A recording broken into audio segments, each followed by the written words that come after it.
Convincing people isn't always easy, and sometimes we need to organize our thoughts in a certain way or organize them in a better way in order for people to feel more connected to what we're saying or be able to convince them that this is something we should do or this is the right choice to make.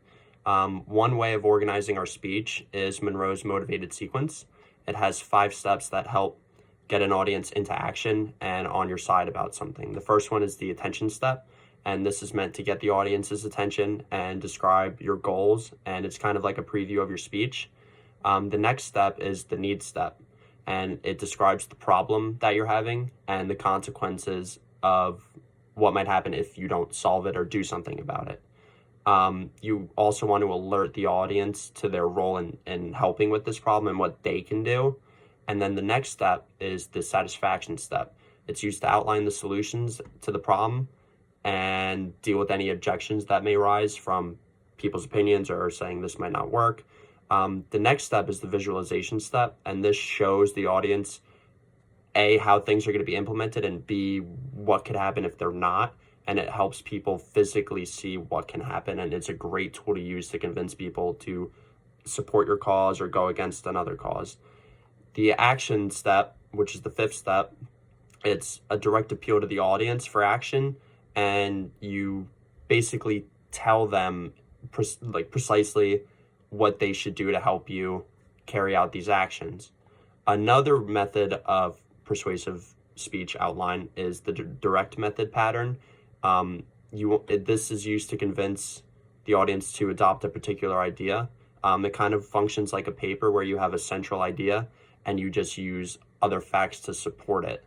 So you have one main point and then supporting ideas all funneled into one. It's not super organized. It's great for people who are maybe more neutral about something and you're just trying to get your point across about something and discuss something. Another good persuasive speech outlining method is the refutation pattern.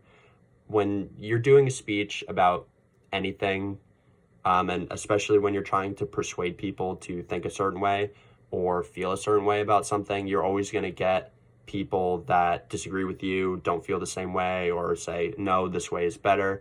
The refutation pattern for speaking helps make sure that you are thinking ahead of that and that you are ready for people to oppose you, but you know what to say or know how to kind of push down their argument so that your argument remains strong and doesn't seem weakened at all.